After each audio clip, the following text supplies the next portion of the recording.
Hello, today we will be discussing acquired cerebral palsy.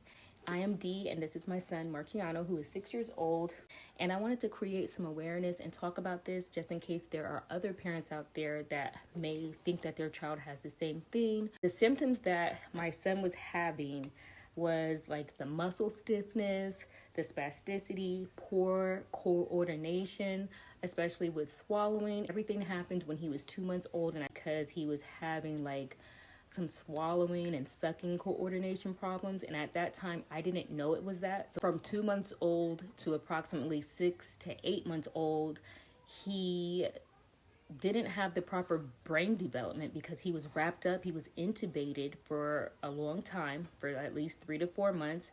And so his brain to me was on pause. He was receiving lots of medications like Dilaudid, Versed, fentanyl, to keep him comfortable while he was intubated at 2 months old to 6 or 7 months old.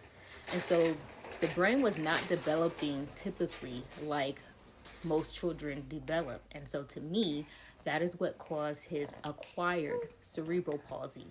Now, when I talk to the doctors, it's like pulling teeth. They don't really tell me anything. They just nod. And they always like to say that he was born with it because they just feel like this is so much of a rare condition, especially because he has intellectual disability with his. It's like, okay, well, was he born with it? Did you have any problems during birth? No, I had no problems during birth. Everything was fine. He came home with me right away. Everything happened when he was 2 months old. And while he was in the hospital, not getting any stimulation. I even asked for physical therapy while he was in there. None. Like, no stimulation. He was wrapped up the whole time.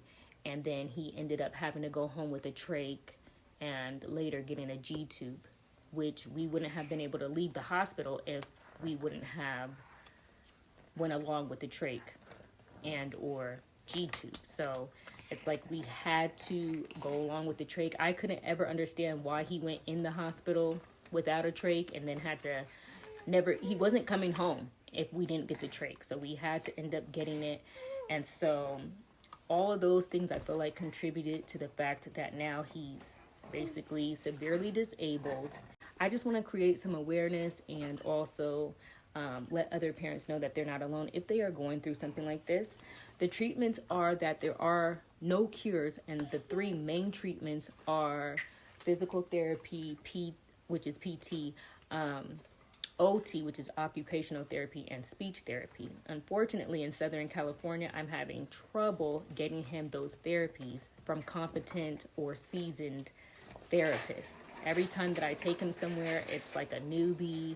They're Googling things in front of me, YouTubing things in front of me. And so I'm just really not having any luck with him getting therapies, even now that he's in school.